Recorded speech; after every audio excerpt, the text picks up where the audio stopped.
We're looking at the front row now. There is Mario Andretti, car number 1, the Beatrice Lola. Alongside is Danny Sullivan, that car number 4. They have battled throughout the season.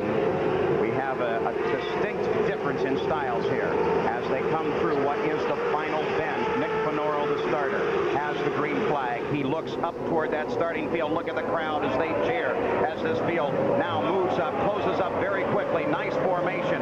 They're ready to start. The starter continuing to watch the pace car off. No start. The yellow flag comes out. We have no start here at the Meadowlands.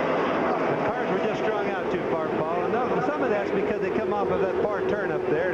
The guys in the front just accelerated a little bit too soon. Andretti did move out very quickly. Perhaps now he's telegraphed his move to the rest of the field. The front rows looked like they were in pretty good shape, but the back end was... Well, they did, and he's teaching Danny Sullivan how to start races. After all, you got to remember that Mario started in the sprint car circus where you really learn how to start races. You don't keep a good eye on that flag there on the short dirt tracks and the sprint ovals, then you're in big trouble. You realize he started many, probably hundreds of races with Nick Finoro, the starter, in sprint car, midget, and IndyCar races. All right, let's take a look at this. This is from the second row. Jeff Brabham, you're looking over his shoulder.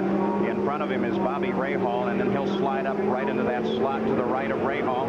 That's Sullivan on the left, and there is Mario Andretti down on the right. Now, Jeff is weaving back and forth just a little bit as we come through this course. He's trying to bring his tires up to temperature now. Now we're looking at one of the sweepers. This is that long, what we call the backstretch section, and they'll bear back over to the right here. It's pretty quick through here, Bobby. Well, it is, and really what they're trying right now, Paul, the track is plenty hot. What they're really trying to do right now is to keep the tires clean so they don't pick up the rubber from the Super Vs, because the rubber from the Super V tires has a tendency to stick to these tires, so they got to kind of scrub them to keep them clean so they don't go in the first turn and slide all over. Super Vs, of course, raced here earlier in the afternoon. Again, we are live. You're looking over Jeff Brabham's right-hand shoulder. I'm sure that his father, multiple-time world driving champion, Sir Jack Brabham, is proud that he can now actually ride with his son in a race car. And I should point out that that first lap will count in the race under the yellow as they begin to align again. We are counting lap number 1. We're actually working that first lap. They have to do that, Paul, because of the amount of fuel that they allow. They only allow the fuel for the amount of laps of the race. They put an extra lap in, then somebody could be out in fuel. Could definitely be a factor here today. It is a concern of many of the teams.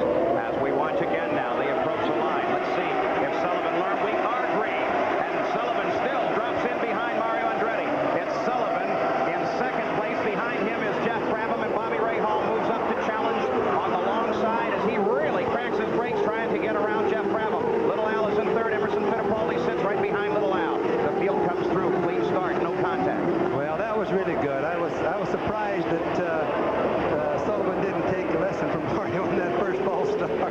Mario Andretti accelerates now, coming up over a bridge over a local highway here, down to the bottom of the bridge now. A turn back to the left. Sullivan follows. Brabham third. Rahal, then Al Unser, then Emerson Fittipaldi and Bruno Giacomelli. One of the big factors today, Paul, I might as well tell the people to start with, is going to be fuel.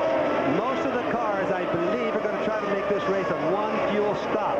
Now, everybody will be watching Mario Andretti to see what their decisions are, and you can a little bit tell about what they're going to be by how fast he runs, how hard he runs. Mario Andretti has been the one that has been capable of going the furthest on a tank of fuel, and certainly the man to key off of. I'll be real surprised, Bobby Unser, if indeed they try and go without 2 stops. Here comes Danny Sullivan trying to challenge Andretti. First starts to the inside.